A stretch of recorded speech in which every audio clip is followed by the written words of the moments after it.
अध्यात्माचा वारसा असलेला आपला भारत देश, इथे आपण जन्म घेतला. जीवन जगता जगता अनेक आध्यात्मिक स्वरूपांचाच म्हणजेच संतवाणी, ध्यानधारणा, जप, पूजा, अर्चा, योगशास्त्र आणि बरंच काही यांचा अभ्यास करताना हे लक्षात येतं की आपण केवळ देवाशीच नाही तर स्वतःशीही जोडले जातो. अनेक आध्यात्मिक ग्रंथांमध्ये नेहमीच जीवन जगण्याच्या संस्कारांचा साठा पाहावयास मिळतो. असे संस्कार जे आपले आणि देवाचे किंवा या विश्वशक्तीचे नाते टिकवण्यास किंवा ओळखण्यास मदत करतात. पण मग देवाशी जोडले जाणे, स्वतःशी जोडले जाणे म्हणजे केवळ देवाची प्रार्थना करणे का?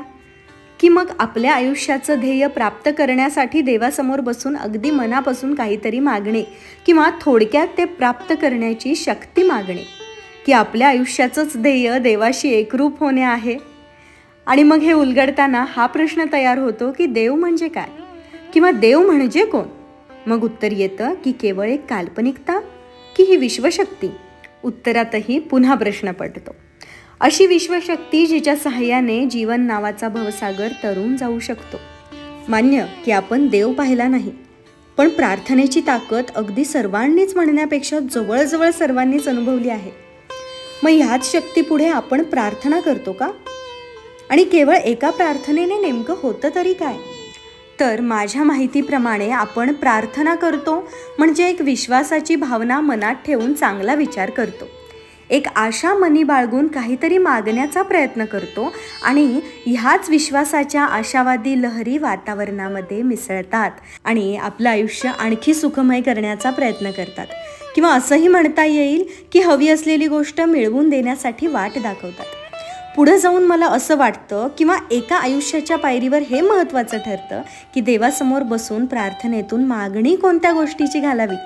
अनेक ग्रंथ आपल्याला काय सांगतात, आपल्यावर काय संस्कार करतात की दैवी शक्तीचा वापर कसा करावा किंवा देवाजवळ काय मागावे.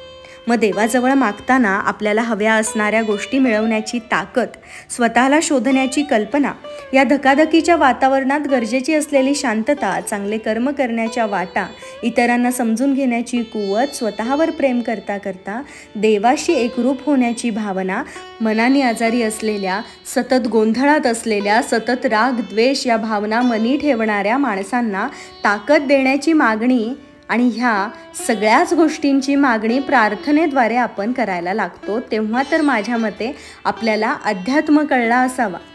देवासमोर शांत बसून त्याच्यापासून विभक्त झाल्यापासून अनेक आनंदासाठी त्याचे आभार व्यक्त करणे किंवा आपल्यामुळे त्रास होत असलेल्या माणसांची माफी मागणे, आपल्याला त्रास देणाऱ्या माणसांना माफ करणे, स्वतःला माफ करून विचारांची शक्ती असलेल्या सकारात्मक लहरी तयार करणे आणि अशा निस्वार्थ भावनेत फक्त हात जोडून त्या शक्तीचे आभार मानणे जिच्यामुळे हे अवघे विश्व चालत आहे किंवा ज्या आशावादी शक्तीवर हे विश्व आधारित आहे.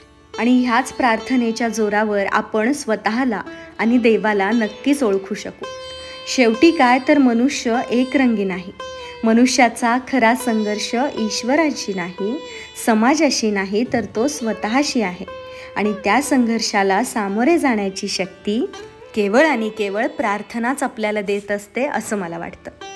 आजचा हा व्हिडिओ कसा वाटला नक्की मला कमेंट्समध्ये कळवा. लवकरच अशाच एका छानशा विषयासोबत भेटूयात. तोपर्यंत स्वतःची काळजी घ्या.